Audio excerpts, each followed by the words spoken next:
لك شو في بلدك وبلدي؟ لا تروح تلاقي الدرج هذا هو، وباب زقاق هذا هو، وجارك السمان هذا هو، وبجوز ما يحسوا بغيابنا. يعني تقول له كنت بالعمره، والله من جد كنت بالعمره، ما له خبر انه كنا بالعمره. فلذلك قلنا له خلينا قاعدين. لا شيخ مشان الله خلينا نمشي. يلا امشوا. اي نعم، اخذنا باص، تاجرنا بولمان ورجعنا فيه على سوريا. فالانسان لما بيكون قاعد في بلده، ولما بده يسقوه كاس الشاي او فنجان قهوه وبيقول لهم ان شاء الله عند النبي او ان شاء الله بمكه، يعني بتجي اجمل ما انه يكون قاعد هنيك وصفنانا. لا، انا لما كنت اخذ افواج حج من غير اليوم، اي نعم، فالحج سبحان الله يعني. وهو هون بالشام، شيخ امتى بدنا نروح؟ شيخ امتى بدنا نمشي؟ شيخ الناس مشيت، امتى رح نمشي نحن؟ طيب، فسبحان الله نمشي، نروح على المدينة المنورة، نقعد بالمدينة المنورة، بدنا نقعد فيها 8 أيام. شيخ امتى بدنا نروح على مكة؟ لك عقد هلا قاعد بالمدينة، انت عند النبي عليه الصلاة والسلام 8 أيام فيهم 40 فرض صلاة. شيخ مشان الله امتى بدنا نروح على مكة؟ ناخذهم على مكة متى ما خلص مناسك الحج. شيخ امتى بدنا نرجع على سوريا؟ اي نعم. فبتلاقي الحج سبحان الله مو مصدق امتى يرجع على بلده. الوطن التال، ولو كنا بمكة والمدينة. فبعد بلادنا ما في، بعد أوطاننا ما في، الله يآمننا بأوطاننا، بعد أوطاننا ما في. فالإنسان سبحان الله لما بيقعد ببلده ومبسوط، نعم، إن شاء الله يأكل خبز حاف، بتلاقي مسرور قاعد نعم مع هالناس، مع قرايبينه، مع جيرانه، مسرور هو وياهن. صحيح الأزمة بيّنت قديشنا سيئين، قديش وشنا سيء، قديش الناس نعم بيّنت على حقيقتها.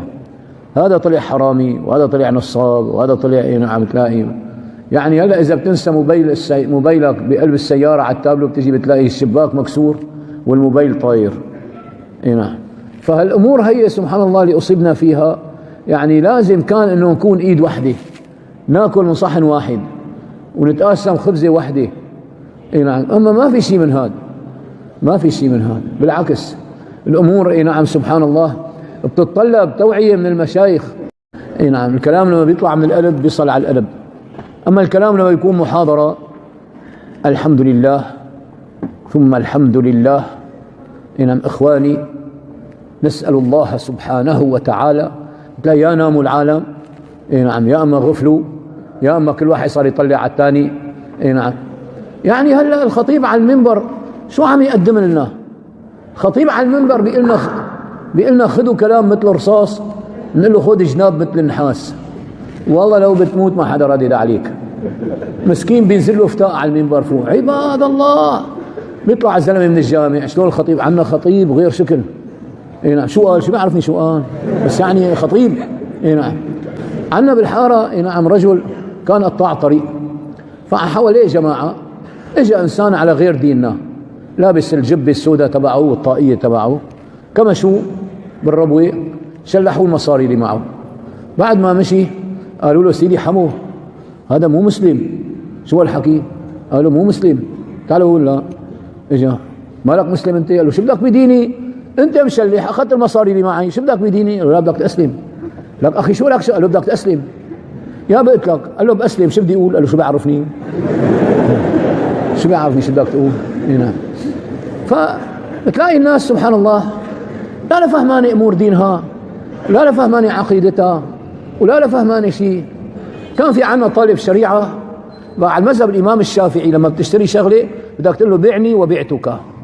عند الإمام أبو حنيفة بصح بالتعاطي، يعني بتلاقي زلمة عم يبيع ربطات خبز بالزت 100 ليرة بتاخذ ربطة، لا بتقول له ولا بيقول لك.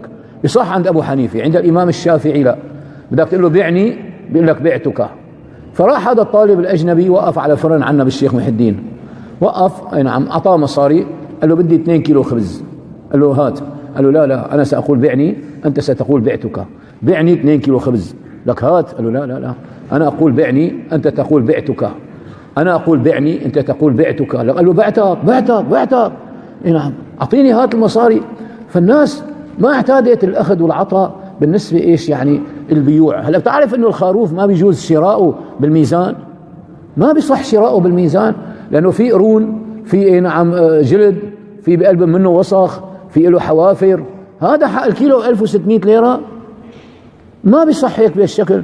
خواريف تباع جزافا، فيبدأ يشتري خروف بيروح لعند نعم اللي يبيعوا خواريف، بيقول هذا خروف قديش حقه؟ بيقول له مثلا نعم 90,000 80,000، بيدفعوا بيتم اخذ الخروف وماشي. الناس ما عم تشتغل الشغل هذا، الناس بتلاقي يحطوا على الميزان، بيحطوا على الميزان. ما بيمشي الحال انك تحطوا على الميزان. هلا يوم نعم تتدين رغيف خبز من عند الجيران، بتقول له ديني بالله رغيفين خبز، بيعطيك رغيفين خبز. الديون تقضى بأمثالها لا بأعيانها. أعطاك رغيفين خبز ضحكانين مشروحين، نعم غير ملتصق الشفرتين، أنا خباز لأنه أدرى فيه، نعم. فبتلاقي ما أحلاهن الرغيفين، رجعنا له إياهم مثل الطراريح، نعم 4 طبقات كل مرقدة، ومكشر رغيف الخبز مثل أسنان الأموات، نعم، والطحينة اللي عليه مطحن، وبتعطيه رغيفين عوض اللي أخذتهم. هذا ربا، هذا ربا ما بيصح. بدك ايش؟ لذلك لا تقول له ديني رغيفين، قل له شحدني رغيفين، تاخذ رغيفين بترجع له رغيفين، شو ما كانوا يكونوا ما في مشكله. اي نعم، شو ما كانوا ترجع له رغيفين ورضي الرجل، اي نعم، بهالناحيه هي. فلذلك بيوع ابوابها واسعه كبيره. اي نعم، الانسان لازم يقرا البيوع. اذا بده يفتح محل سمانه، يفتح محل خضره، اي محل بده يفتحه للبيع والشراء، بده ايش؟ يتعلم امور البيع والشراء.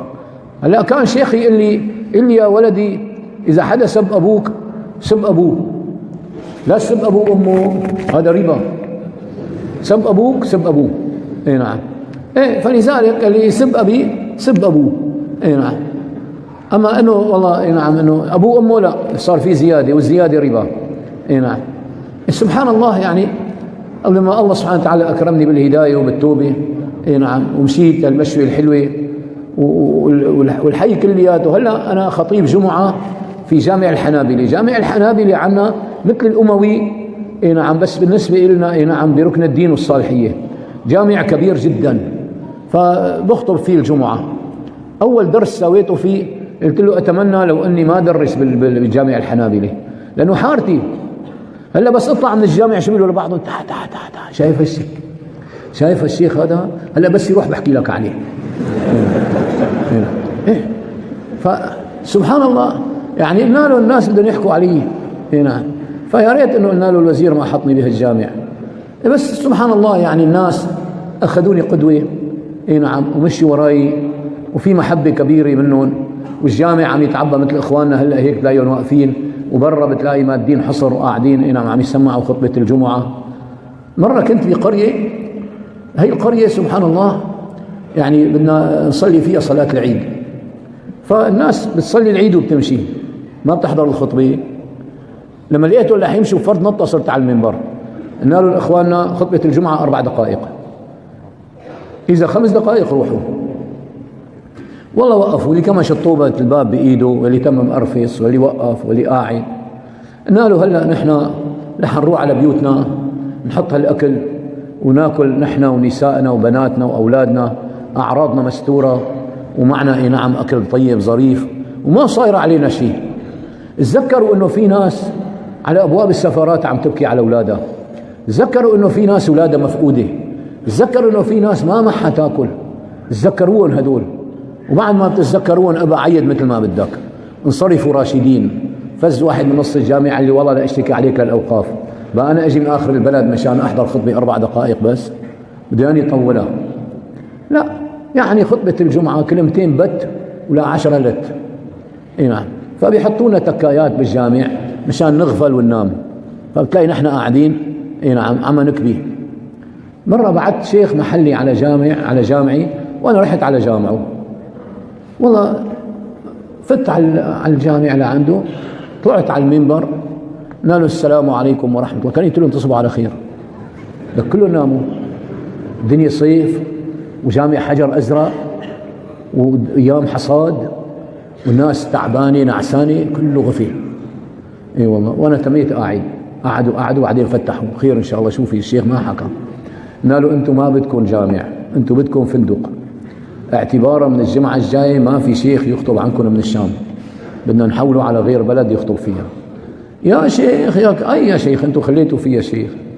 فكان شيخهم سبحان الله، تلاقي يعني لما هن طالبوا انه يطلع الشيخ من عندهم، بيلعب شدة الشيخ تبعهم، فهن 4 يوم بيفتوا الشدة فبيخلوها الوراق مطبوبة وبيفزوا هن 4 بيروحوا على الجامع، بيروحوا سوا بيرجعوا سوا مشان ما حدا يلعب بالوراق.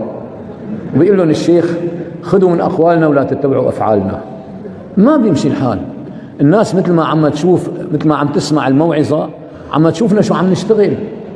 فلذلك نحن لازم نكون قدوة. نحن أحد الناس مدري بأني بلد والله ما بعرف، بكندا بأوروبا مدري وين، اي نعم، ساووا مهرجان للتعريف بالشريعة الإسلامية، وعم يوزعوا مصاحف وعاملين شاشة سينما وعم يورجوا الناس على السينما انه ديننا هيك والحج هيك والزكاة هيك وكذا.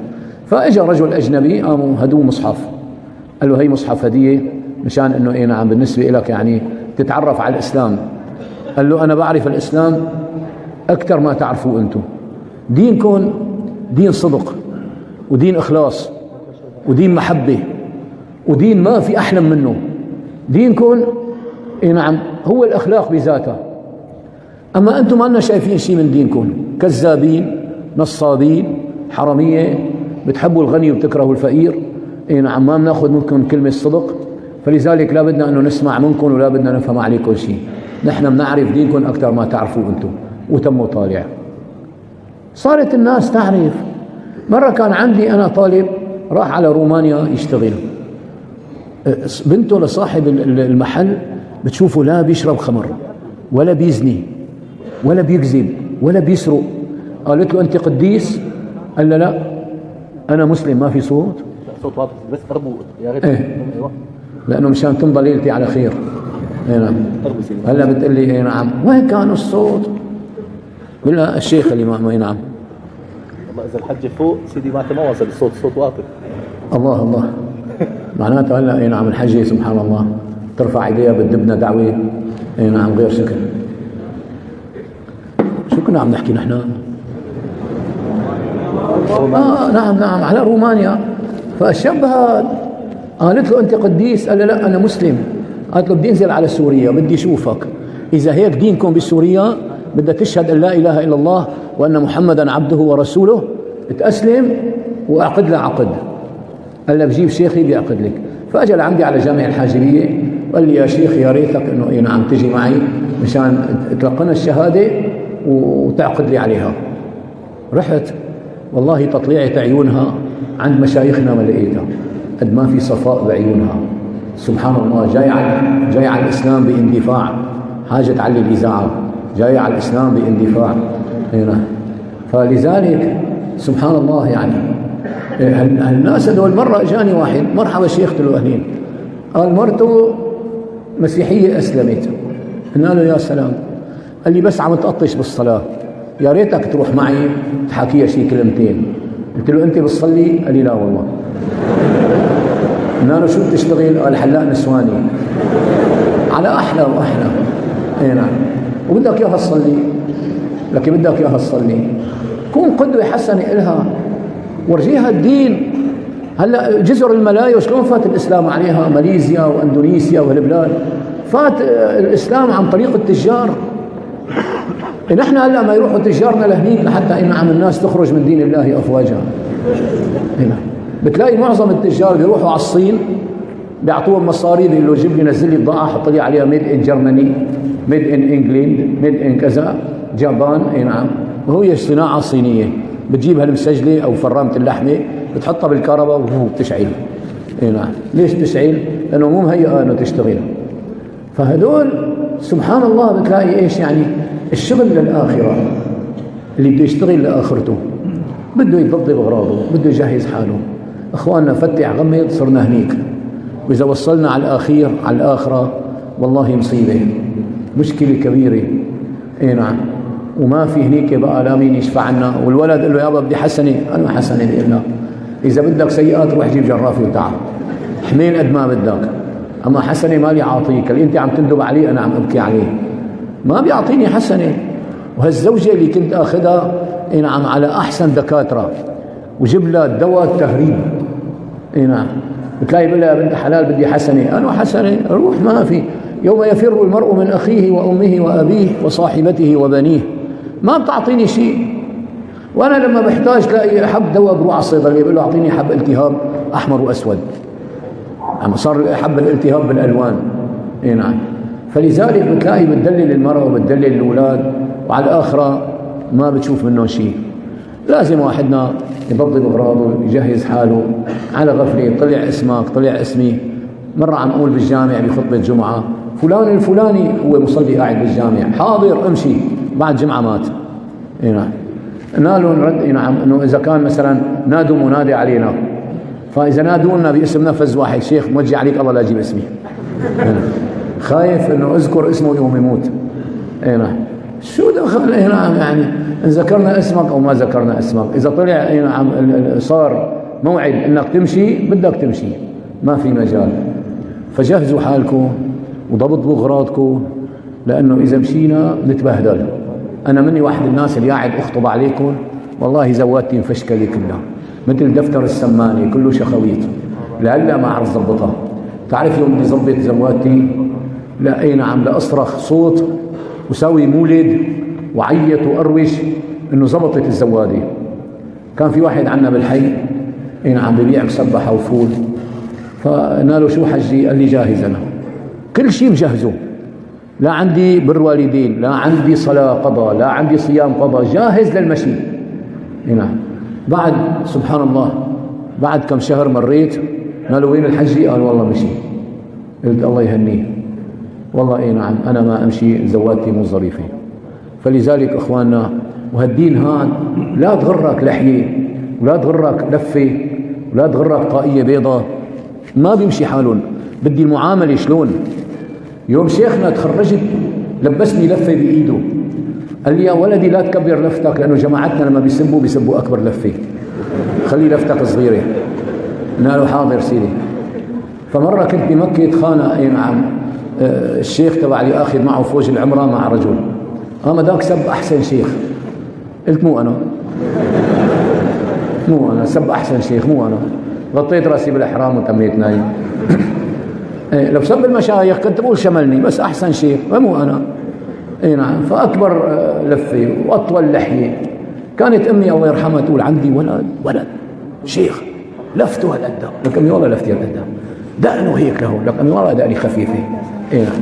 فبتحب هيك الام انه يعني تعمل هذه لابنها انه يعني ماشي بهالطريق هذا، والله سبحانه وتعالى سلكه. اسال الله سبحانه وتعالى. سيدي بنسمع قصه التوبه، الناس هيك حابين تسمعوا قصه التوبه.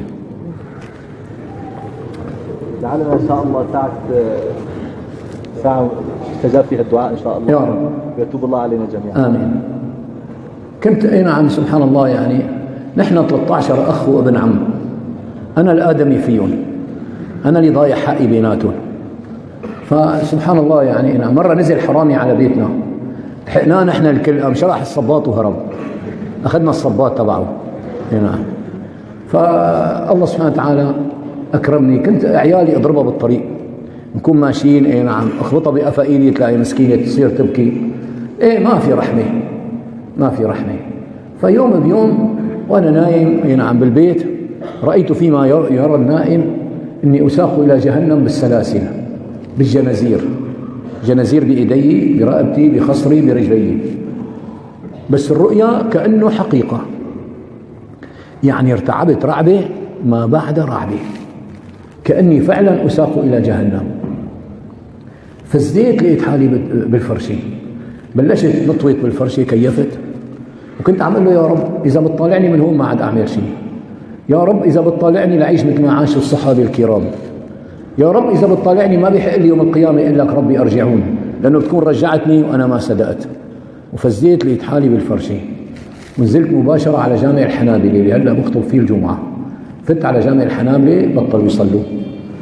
قال اخي شو جاي تساوي؟ انا جاي اصلي. قال لا، اذا جاي تسرق صباط هي التشتوش بياع الاحذيه روح لعنده خذ صباط نحن ندفع حقه، بس فرقنا بدنا نعرف نصلي. قال عمي والله جاي اصلي. قلت له قال امتى كنتوا تصلوا؟ لك شو انت اكرم من الله؟ جاي اصلي. قال تعال صلي. وقفت والله كبرت، واحد كبر من هون واحد كبر من هون، انا منين بدي كبر؟ واحد حط ايديه هيك، واحد حط ايديه هيك، واحد حط ايديه تحت. لك ليش هيك؟ بعدين يوم قعدنا بالتشهد واحد يحرك اصبعته، واحد رفع اصبعته ما عاد نزلها، واحد نعم رفعها ونزلها دغري. لك قلت لحالي ابطش فيهم هلا، لك شلون بدي اصلي انا ما بعرف صلي، يعني انا بدي اشوف شلون بيصلوا ولا اصلي. فسبحان الله في رجل كان جنب مني نعم عم صلي انا المغرب رايحه علي ركعه، فسلمت مع الامام وعينك ما تشوف الا النور، قوم جيب ركعه، قوم صلاتك ما صحت، قوم يا ربي. صرت هالقد قدام العالم. طوت الايام صرت مدرس بالجامع، صار يقعد بدرسي يوم بيوم ترك ركعه، والقعود نعم الاول حكمه واجب، اللي بيتركه صلاته مكروهه كراهه تحريميه يجب اعادتها ما دام الوقت باقيا. فكمل نعم 4 ركع بدون غير بتشهد واحد وفز نعم. جيت شاوشته وقلنا له الله يكرمك صلاتك ما صحيت عيدها، والله رح يبوس ايدي. كان ابو مره قال لي اسناوله، لك اسناوله نعم والله احسن من 1000 ليره نعم، بس بخسره اذا سناولته بدي اخسره، لا ما بدي اسناوله. فتميت نعم بهالجامع هذا درس نعم. كنت روح دور في شباب بيلعبوا مصارعه، كانوا كل سنه يروحوا على الدول الاشتراكيه، يروحوا لهنيك يشربوا خمر ويغنوا، الدول الاشتراكيه يسفقوا لهم بالطريق نعم ويجوا سكرانين. فقلنا له اخي الله يرضى عليكم بدنا نغير هالمنهاج. قال شلون؟ قلنا له نعم بدنا نقرا سيره عنتر مع صفحه قران. بيمشي الحال؟ قال بيمشي الحال. بلشت بسيره عنتر. إليك أيها السامع النبهان أسوق ما جرى بين يعرب وغطفان وفزارة وذبيان، وما جرى بين كسرى وقيصر وملوك بني الأصفر والجندل ابن كركر. يحكى أن بعض فرسان العرب أصحاب المناصب والرتب أنه أحب ابنة عمه الحب الشديد الذي ما عليه من مزيد، فخطبها من أبيها وبلش يسرد فيها، وضربه بالسيف على هامه فسقط رأسه قدامه، هو على عزمه، وضربه بالسيف على رأسه فشقه إلى تكة لباسه. الله أكبر. ايوه. بعدين قلنا له اخي سيره الزير كذبه كثير، وسيره الملك الظاهر كذبه ظاهر، وسيره عنتر اكثر واكثر. قال شو بدنا نقرا شيخ؟ قلنا له على الفتوحات الاسلاميه. قال فيها مراجل؟ قلنا له هي المراجل. بلشنا نقرا على الفتوحات المكيه. قال شيخ والله بدها جامع. قلنا له امشوا على الجامع. جينا على جامع الحنابلة، فهن بيبيعوا فواكه، جيبوا تلاقي جاطات الفواكه يحطوها وبريق شاي مشايخي هالقدو. اي نعم. معلومة كثيران المشايخ شرب شاي واستنجاء. الشيخ اي نعم طول ما له قاعد بغب شاي وبعدين رايح جاي على التواليت. اي نعم. فقعدوا والله معنا وبلشت فيهم سبحان الله. كنا نلعب مصارعة رومانية، فيوم نزلنا على البطولة بده ينزلونا بالمايو. قلنا له ما بننزل، بدنا نلبس نعم بنطلون طويل. فلبسنا بنطلون بيجامة تحت المايو. شو طلع شكلنا؟ مثل سوبرمان. شلون سوبرمان بتلاقي الكلسون فوق البنطلون؟ بيبقى لانه مستعجل بينقذ العالم، فبالغلط لبس الكلسون فوق البنطلون. ونحن هيك لا نعم رحنا نحن بالاشكال هي. قال لا ما بتلعبوا ما بتدخلوا بطوله. قلنا له بلا هالبطوله ما بدنا بطوله، تعبانين عليكم طول السنه عم ندربكم وبعدين ما تنزلوا، ما بدنا بطوله، خلونا نلبس بنطلون طويل نعم ننزل على البطوله، ما بتخلونا ما بدنا. مره فت على قريه من القرى ما لقيت شباب بالبلد. قلنا له لك وين الشباب؟ قال بالبيادر عم يلعبوا كرة قدم. رحت لعندهم ولا لاقيهم كلياتهم مهندس وطبيب وصيدلي، كله عم يلعبوا نعم كرة قدم وكرة منفسة ولابسين نعم المايوهات. قلنا له ما بيمشي الحال هيك، رح اجيب لكم بدلات رياضة وطابة دولية. قال يا ريت يا شيخ. جبت لهم طابة دولية وجبت لهم بيجامات رياضة وصاروا يلعبوا نعم وكيفوا على هاللعبة. بعدين صاروا يباروا المناطق الثانية، بس أما نحذرهم يعني يوم اللي بيصير هلا مثل حكاية كما سوونا هلا من جديد هي اللعبة بين قطر وسوريا، عملوا لعبة نعم. طيب هلا العالم عم تموت، هلا بدها لعبة كرة قدم. فأحد الشعراء يقول ناشدتكم بالله والقرآن يا جيل الكرة، أعلمتم أن اليهود على البلاد معسكرة، تجتاح أرض الأنبياء بغية مستكبرة، أرأيتم نهر الدماء بكل فج قد جرى، وعظام أجساد لنا حيث اتجهت مبعثرا، أيسجل التاريخ أن أمة مستهترة شهدت سقوط بلادها وعيونها فوق الكرة. بقى نعم أهلنا تلاقي عم يتذبحوا ورايحين وكذا تلاقي، ونحن قاعدين بدنا نلعب كرة قدم. نحن مو ضد لعبة كرة القدم، بس قد ما كان يعني الإنسان بده دس مفصل حط حكمة. بده الإنسان يكون عنده ميزان، ما بيصير إيه نعم نتخطى هالأمة هي بالنسبة لنا إنه يقعدوا يلعبوا كرة قدم. فبارك الله فيكم وبارك الله عليكم، وإن شاء الله الشيخ بده